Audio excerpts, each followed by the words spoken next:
Women, what is the spirituality behind menstruation?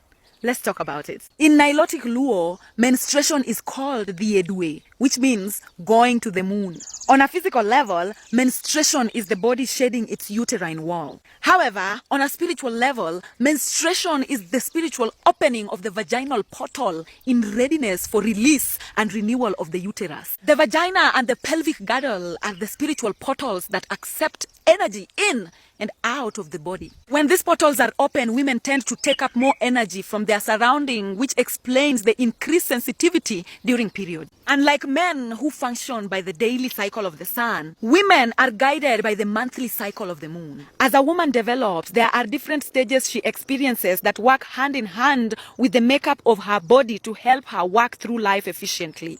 Just like the cycles of the earth, maiden represents spring, mother represents summer, maga represents fall, and crone represents winter. These stages make a woman to behave differently according to seasons. Women become extremely active for the first 2 weeks after their periods, after which that activeness declines as they approach their next period. This is the natural rhythm that capitalism disrupted by needing women to follow the cycle of the sun like men and neglect the natural rhythm in their bodies in order to show up as competent in the workforce. Many negative menstrual symptoms that women experience today are as a result of distorting this inner rhythm and women ignoring the private messages that their body sends them with regards to their truth, their health, and their wealth. During menstruation, the pelvic floor opens its spiritual gates in order to release and to let go of energies from the last cycle or to eject the toxic and stubborn energies that have been there for a while. This release and renewal of energy signifies death and rebirth. And of course, death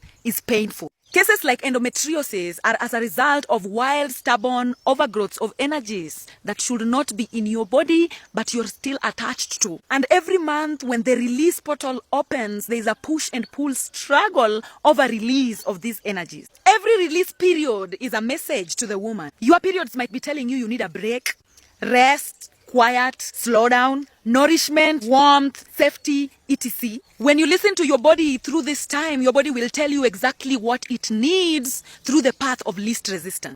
Period blood is encoded with genetic information, memory, skills, knowledge, and strength. Period blood ties you back to your ancestral lineage. Your periods are a direct reflection of your life. The way your periods manifests is a direct manifestation of your last month's thoughts, your last month's emotional condition, your last month's food intake, how well you listened to your intuition in the last month. And the more you ignore the messages from your periods, the worse they get. But the more you listen to, embrace and embody your period, and use your menstruation period for reflection and introspection, the more your existence will start to adhere to your natural cycle and the messages your cycle speaks to you from deep within. Resistance and hate towards your periods only means you have an attitude of shame towards your femininity and lineage.